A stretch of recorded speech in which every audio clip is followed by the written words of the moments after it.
أعوذ بالله من الشيطان الرجيم بسم الله الرحمن الرحيم নবী সাল্লাল্লাহু আলাইহি ওয়াসাল্লাম বলেছেন, নজর লাগা সত্য,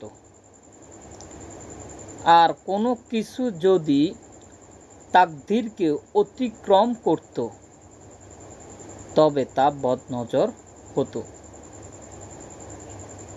আর তোমাদের মধ্যে কাউকে যখন এর জন্য গোসল করতে বলা হয়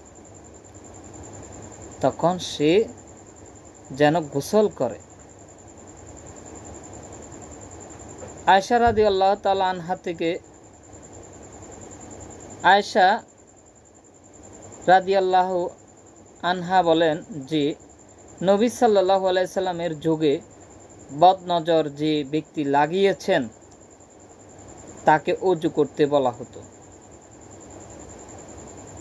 আর সেই ওযু করা পানি দিয়ে নজর লাগা ব্যক্তিকে গোসল দেওয়া হতো।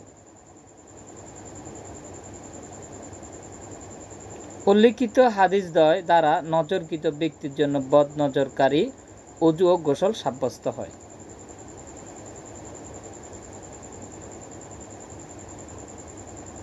এখন এর পাশাপাশি রোগীর মাথায় হাত রেখে এই দোয়া পড়ুন। বিসমিল্লাহি আরকিকা ওয়াল্লাহু ইয়াশফিকা মিন কুল্লি দাইন ইউযিকা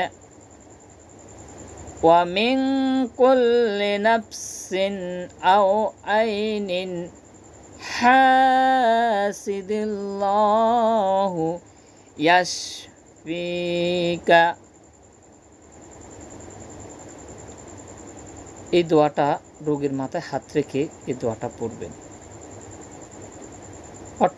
এই দোয়ার অর্থ হচ্ছে, আল্লাহর নামে তোমায় জারপোক করছি, আর আল্লাহই তোমাকে কষ্টদায়ক রোগ থেকে মুক্তি দিবেন,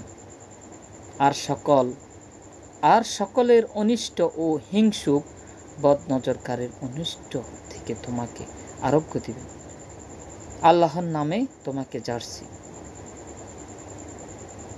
তাহলে এই দোয়াগুলা, এই আমলগুলা আমরা যখন জিন শয়তান থেকে বদনজর লাগুক, জিনদের থেকে বদনজর লাগুক, মানুষ থেকে বদনজর লাগুক, আমাদেরকে এই নজর থেকে মুক্তির জন্য আল্লাহর কাছে দোয়া করতে হবে আর এই আমলগুলা করতে হবে। আরও আগামীকাল আরও কয়েকটা এই বিষয়ে আরও কয়েকটা আমার যতটুকু সম্ভব আমি এই আয়াতগুলো নিয়ে আলোচনা করব। আল্লাহ পাক আমাদেরকে উক্ত আয়াত থেকে আমল করার তৌফিক দান করুক। আসসালামু আলাইকুম ওয়া রাহমাতুল্লাহি ওয়া বারাকাতুহু।